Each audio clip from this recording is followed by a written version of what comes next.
Hello, and welcome to another Tristan Has Thoughts Destiny 2 discussion. Today I want to take some time to talk about Lightfall's newest destination, Neomuna, and why I fear it may fall into some of the pitfalls previous expansions have. Today we got the environmental trailer for Neomuna, and I must admit it looks fantastic. The Bungie art team never ceases to amaze me with the great work they do. Bungie knocked it out of the park with Savathûn's Throne World and Europa, so it's no surprise to me that Neomuna looks so fantastic. The real question is, what will we be doing once we get there? The value of new destinations has always been iffy to me. I do understand new destinations are important to create a feeling of newness in the game and are valuable to the narrative the story team wants to tell. Witch Queen without the Throne World would have been a very different experience than with the Throne World.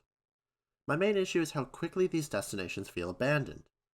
Both Europa and Savathûn's Throne World have had very little go on with them, despite how filled to the brim with character they are.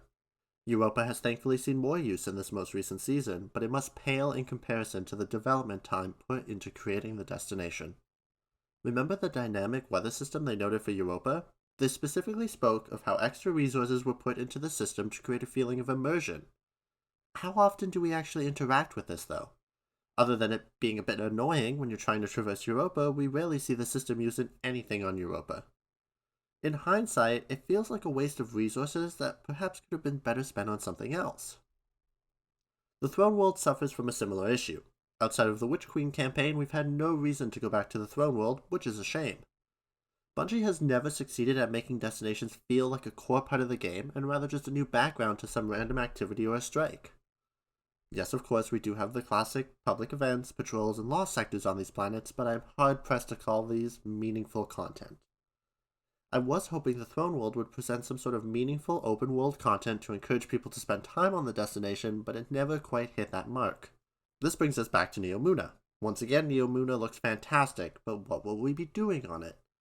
Now, it is entirely possible the verticality of Neomuna paired with the new grappling ability will give a much-needed shake-up to the destination, but I hope that's not the only part.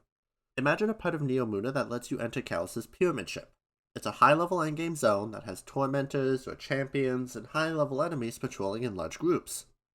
Calus's ship could have some sort of ore that permanently lowers your light level, meaning you are never able to level past the difficulty of the zone. Exploring the zone would require you to group up with other guardians. You could have a few optional to spawn world bosses that have some ray light mechanics that force players to work together.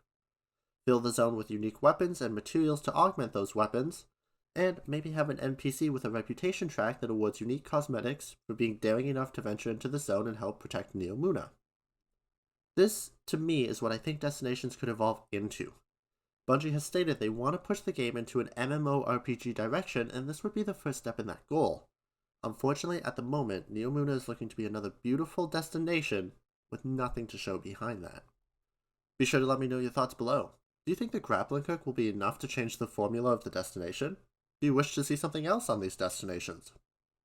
Please remain respectful in the comment section, and I will respond to any discussions that I see. A reminder that I do upload daily, so please subscribe if you enjoy this kind of content, and as always, for each like this video gets, a capybara gets a big scritch.